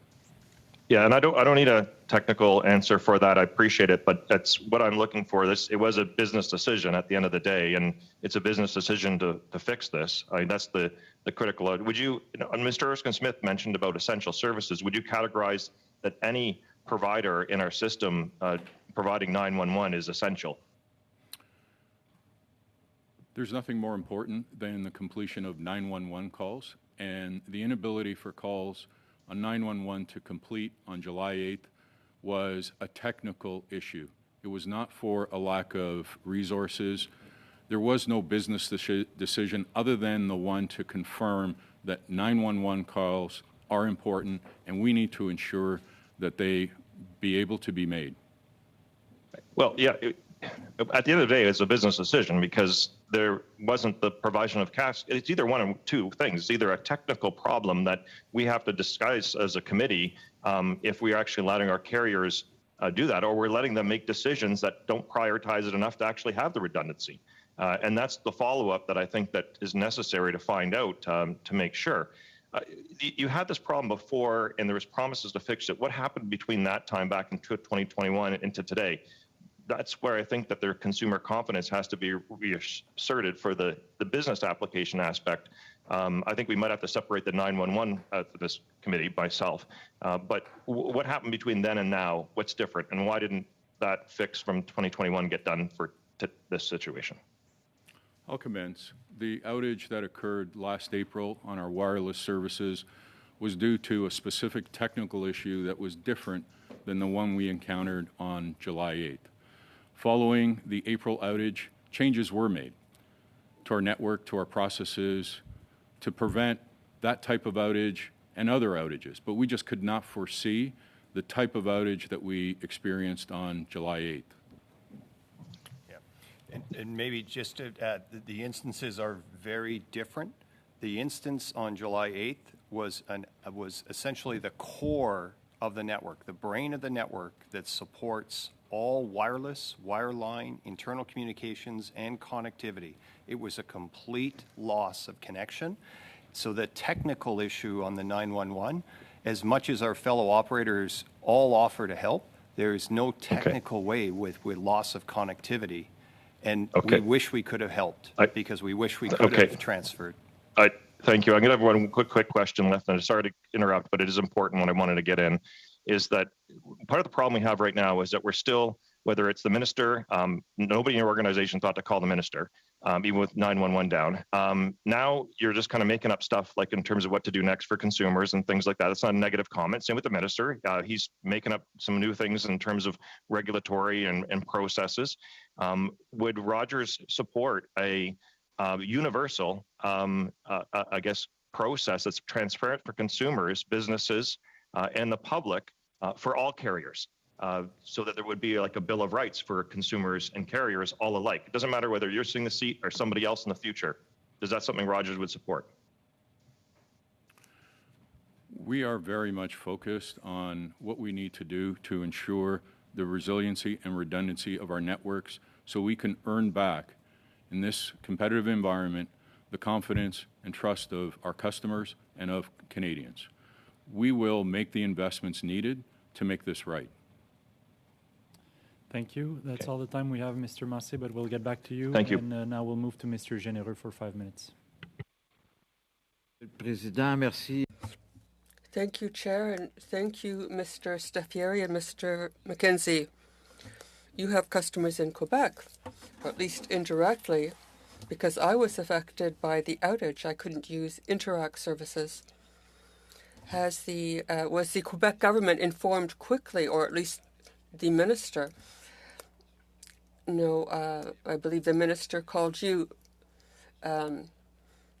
Did you inform the Quebec government of these issues? Again, through you, Mr. Chair, sir, throughout the day, beginning in late morning, once we knew and had access to our networks, which was a little after 10:30, we started the communication. What we knew stakeholders wanted to know was what was the cause of the outage, and in particular, was this a cyber security incident? And when did we expect the networks to get up? And you could imagine us focusing on those two issues first and foremost. We notified the minister's office shortly before noon of our outage and that we did not have the answers to those two questions. I spoke with the minister in the early evening. To answer your specific question, we did not notify the Premier of Quebec until that evening as well. And in retrospect, I regret that. And I'm disappointed that we didn't reach out sooner. There are reasons, as I said, we were focused on the solution and getting our customers up and running. But nonetheless, those communications should have happened sooner for an important stakeholder such as the government. Est-ce que je dois comprendre que malgré... Am I to understand, and you talked about 250 million for a fix for 911 and then 10 billion in the entire, throughout the entire system. These services you offer have a real influence, a real impact on human lives. People can call 911 through your services. So you're saying today we're going to invest 250 million and more than 10 billion eventually. Will these investments, or should these investments have already been made to ensure the quality of the services you offer? Today, we invest close to $3 billion every year. This year, we will invest $3 billion, and that number has continued to grow. Of that $3 billion investment we make every year, this year, more of that goes to the network than would have been the case in the past. Network investment this year will be double what it was 2 years ago, and as we look to future years, as that capital investment continues to grow, more and more of that proportionately will be spent on networks, and the $250 million is the immediate incremental investment we will make in what I would describe as urgent fixes to the redundancy and resiliency of our network. Quelle est la relation d'affaires vous avez avec... What is the business relationship you have with Interac? For those listening to us, I'd like to know. I myself could use Interac. I used my credit card instead. What is the business relationship you have with Interac? Because this affects customers who aren't necessarily your customers. I'll start, and Ron can complement. Interac is a customer of ours, and we provide connectivity to Interac across the nation. And in our relationship with Interac, we were responsible for providing primary and secondary. And that primary and secondary connectivity was through our wireless and our wireline network. Because this outage impacted our core gateways, as my colleague outlined, it caused both to go down. And so as a result, we failed Interac and we failed Canadians. OK, rapidement. Oui, très rapidement, Monsieur. Yes, briefly.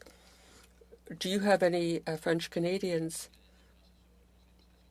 on your board, or women, Anglophone or Francophone, on your board? Ce serait intéressant que vous... If you don't, that might be something you could look into. Thank you for the comment, and board decisions are made by the board, and I will refer those comments to our board. Merci beaucoup. Je passerai maintenant la parole à Madame Lapointe. Thank you. Now, Ms. Lapointe for 5 minutes. Difficult to understand how a scheduled upgrade could cause such a massive failure of Rogers' network. And normally one would expect that the upgrade would have been tested extensively and deployed in a sandboxed test environment. And in fact, Mr. McKenzie indicated this was done when he was responding to MP Cram. So I want to dive a little deeper and ask, did you use both Cisco and Juniper in the sandbox test, or only one of those manufacturers' products? And how will you ensure future sandbox testing will have greater rigor and resilience? I'll start with two broad comments. And one is pre-testing of certain changes where practical is always done. In certain cases, it's impractical. And what you saw here was an outage that made its way throughout the entire network. And so it's difficult to have a test environment that replicates the entirety of a very complex network across the nation. And that's why in this case, we would have been unable to test this in what we would call a lab environment. It's very difficult to simulate a live, full environment. It can be parts. In this case, because this was the 6th time, and the previous 5 times, there was never an indication that there was any issue. This was a very unique case in the way one particular manufacturer designed their system and how it handles flow control and traffic, and the way it went into one mode, flooded, because the other handles traffic in a very different fashion. So and it was that within minutes. Could the Canada-wide failure have been avoided with a staged regional deployment, where you would have first deployed in some smaller regional networks and then expanded gradually across the country, like even over a few days, if no issues were detected? So all carriers, we all use and have for many years the concept of a common IP core. So the common IP core is what's at the root here. And a common IP core is designed for, obviously, security purposes. It lets you manage, and it lets you essentially, I would describe it as the brain of the network. And so it's not something that traditionally is regionalized. All operators use a common core and then use what's called access networks to feed into that. The access networks can be managed. Thank you. I have limited time, so so I want to focus on what occurred during the 16-hour outage. And the question I have to ask is, does Rogers have a robust and tested emergency preparedness and disaster recovery plan? Because part of a disaster recovery process is regular communication with affected stakeholders. And this did not take place in this instance, or for that matter, last year's outage. Even regular hourly messages indicating that Rogers was aware of the issue and working on to isolate and resolve the problem would have been better than the silence that we saw. And the second part of my question is Mr. Staffieri, when did you learn of the outage, and why didn't you inform the public and the government? In response to the first part of the question, we do have an emergency response team. And shortly after the incident occurred, that team, who's well prepared, pulled together the resources needed to go through a plan that is put in place well in advance of how to react to these types of situations.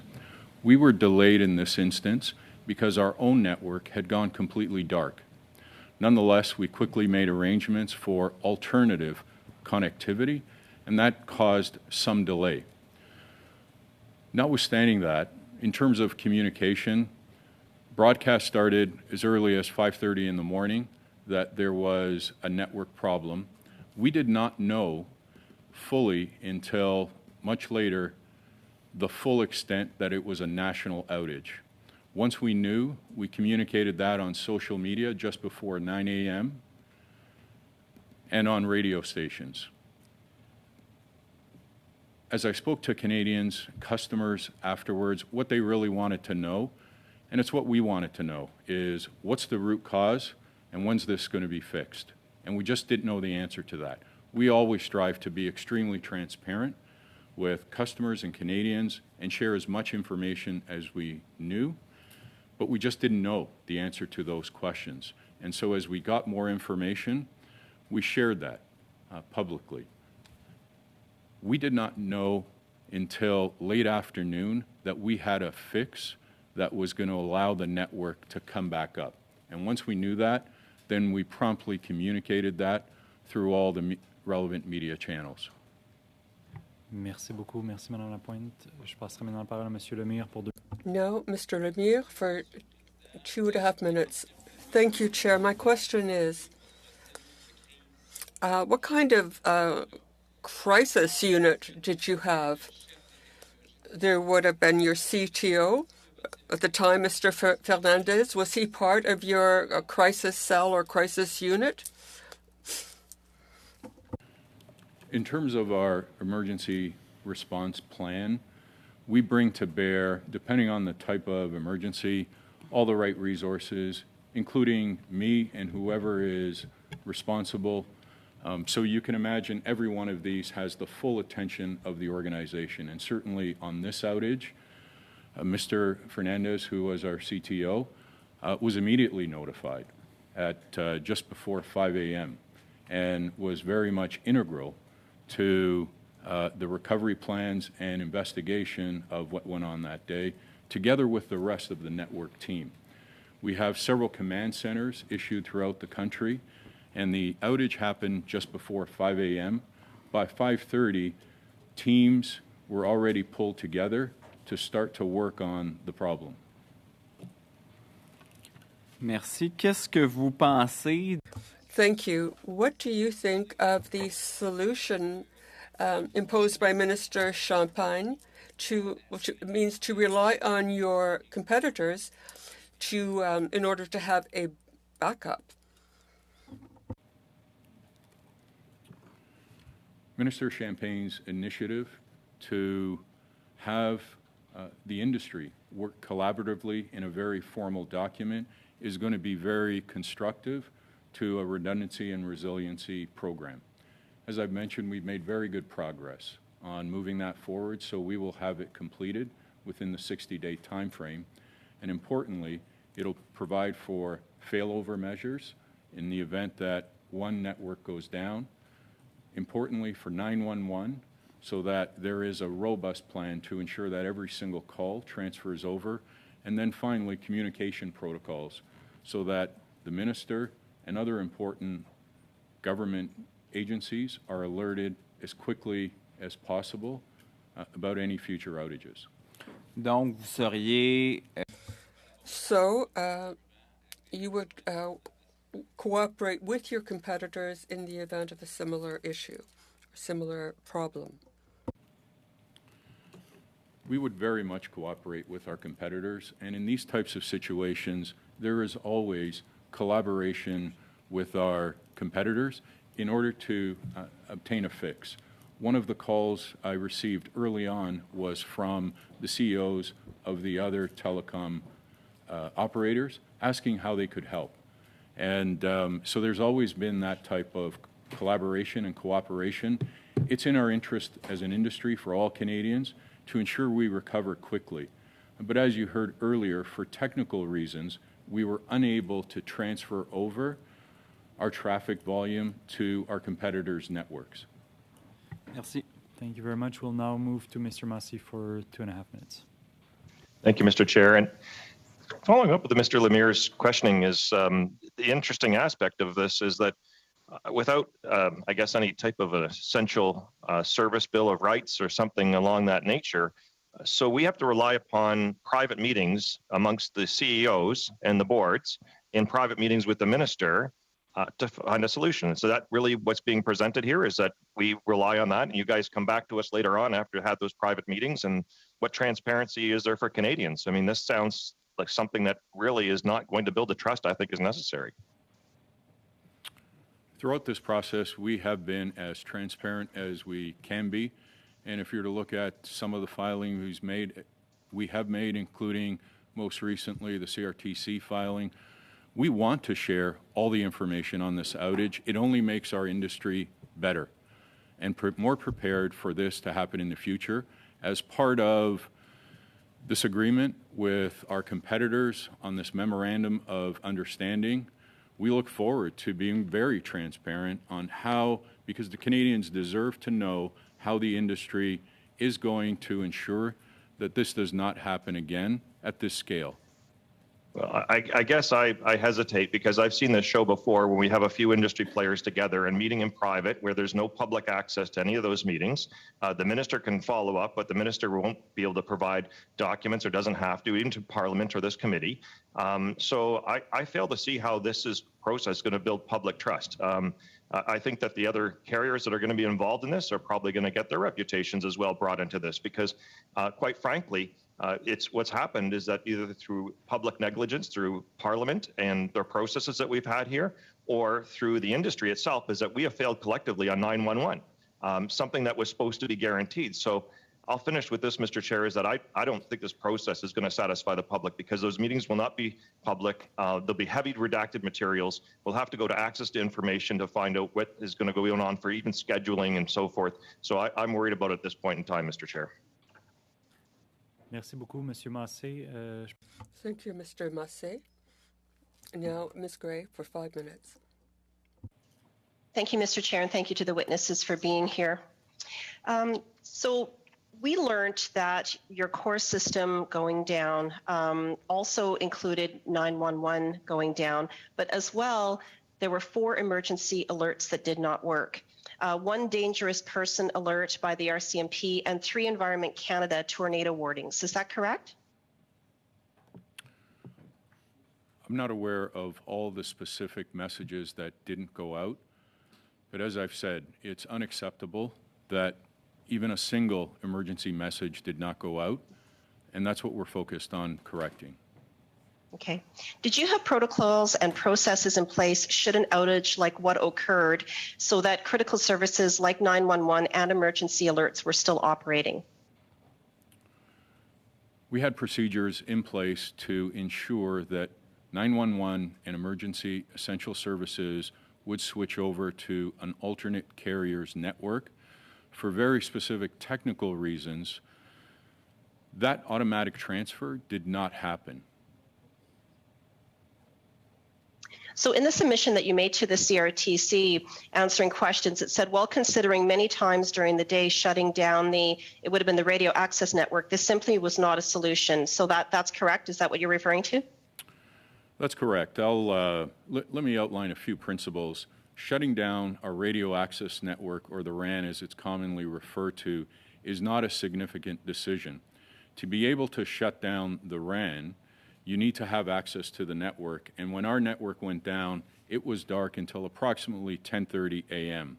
So the earliest we could consider the RAN was after the RAN shutdown was after 10:30. Okay. And so we considered that option. If I could finish, we considered that option, but by that point we had already started to see areas where our network started to come back on. And so we decided not to shut off the RAN. Had we done that, it would have, in all likelihood, extended the outage for at least another day. And so that was a significant decision that needed to be made. And we took the view that given we were seeing opportunities to get our network up and running sooner, we made the decision to not shut down the RAN. Okay, well, thank you. Well, it sounds like as you were considering different options, that there weren't strict protocols actually in place considering what happened. So that's not overly reassuring to the public. A few other questions here for you. What is Rogers' annual revenue in 2021? All of our figures are publicly disclosed. Okay. How many staff approximately do you have? We have a team of approximately 25,000 employees throughout Canada. And approximately how many customers would you have? We have over 12 million customers across the nation. Does Rogers have a chief risk officer or a chief risk management officer? We have a risk officer, and it reports into our audit and risk committee. And as part of the processes and reviews, there are very specific areas that they focus on in identifying potential risks, and network and cyber would rank as amongst the most important risk a company like ours face. And so therefore we have very specific emergency recovery procedures in the event that an incident like this happens. Is that person in your executive? Are they in the executive role as a chief risk officer? They are part of the chief financial officer's accountability and responsibility. It's a senior level within our company. Okay. Well, many organizations that are far less complex and large actually have this senior type position, a CRO, in their organization. So why have you not hired or brought someone into that senior CRO position at Rogers? We are confident that through the processes we have today, we have a very methodical and encompassing approach to ensuring that we identify risks and we have the proper plans in place to manage, mitigate, and deal with any exposures that come out of that risk. Well, obviously the results of the outage that occurred in July of this year speaks differently than what you just said. So you've had two system-wide failures within your organization, created by your organization, putting public safety at risk. So who are losing their jobs, or should it be you? Do you have confidence of your board? I'm accountable to ensure this doesn't happen again. And as I've said, we have already undertaken processes and actions to make changes so that we quickly move forward with the plans that are articulated to ensure this does not happen again. Thank you very much. We'll move to Mr. Dong for the last round of questions. Chair, I'll see my time to Mr. Equinder to ask the questions. Great, thank you. I'd like to thank the individuals from Rogers for obviously making time for this committee. My question is for Mr. Staffieri, and I can already predict the response for this question, but it's the question that I asked the minister. There are experts that now argue that telecommunications networks should be considered public utilities because of the nature of the service, that it's a critical digital infrastructure. So what do you think of that statement? Do you think that the service that your company provides is as important that it should be considered a public utility? What I can tell you, sir, is that together with 25,000 employees throughout the country, we come to work every day with a view of trying to be better for our customers. And in this case, as I said, we let them down. We are going to make the changes. It's in our interest to do that in the environment we operate. As a competitive company in this industry, in this country, it's in our interest to do all the things we need to do to ensure this does not happen again. Great, thank you for that. So as we know, when talking about compensation, payments couldn't occur, sales were missed, meetings were missed, work couldn't be done, and businesses couldn't operate fully. So the extent of damages are quite substantial. I know Rogers has committed to compensating customers for 5 days worth of services. So can you give the committee details about how you arrived at that 5-day credit as a suitable amount, and whether you actually think it's a suitable amount given the repercussions of this outage? The outage lasted just under a day, and we immediately looked to a few things. And as I said, as I spoke to customers and Canadians, what they really want to know is, how do we ensure this doesn't happen going forward? And that's what we're focused on. In terms of the compensation, we wanted to do the right thing. The outage lasted a little less than a day. We initially made it 2 days of credit. What we found is once the network was up, there were still some customers that were experiencing some issues throughout different parts of the country. For an additional 1-2 days, we decided to just make it 5 days. We wanted to make it easy for customers. It's a full 5-day credit, and it will show up on their future bills. There's nothing that customers need to do in order to obtain that credit. Great. I look forward to seeing an estimate of the cost of this outage on the Canadian economy. So my last question is that I know the minister met with all of you to talk about a collaboration on several items with other telecom providers. So can you update the committee on how the plan is coming along and what collaboration between the telecom companies will look like? So we're working collaboratively as an industry on the Memorandum of Understanding, which will encompass three important areas. And the first is failover measures in the event of an outage and each of our preparedness for that. The second, and that's probably the most critical, is how do we ensure that 911 and emergency calls transfer over all the time without any failure at all. And the third is communication protocols. We've been working not only as an industry, but together with the Minister's Office and ISED to move this along, and it's our commitment to ensure that we conclude that within the 60-day time frame that the Minister outlined. Great, thank you. Merci beaucoup, Monsieur Gaillard. Thank you. And this concludes our second and last round of questions. So I would like to thank Mr. Staffieri and Mr. McKenzie for making yourselves available. I'd like to thank the clerk, analysts, interpreters. And the committee will be continuing its work this afternoon in its study of the Rogers outage.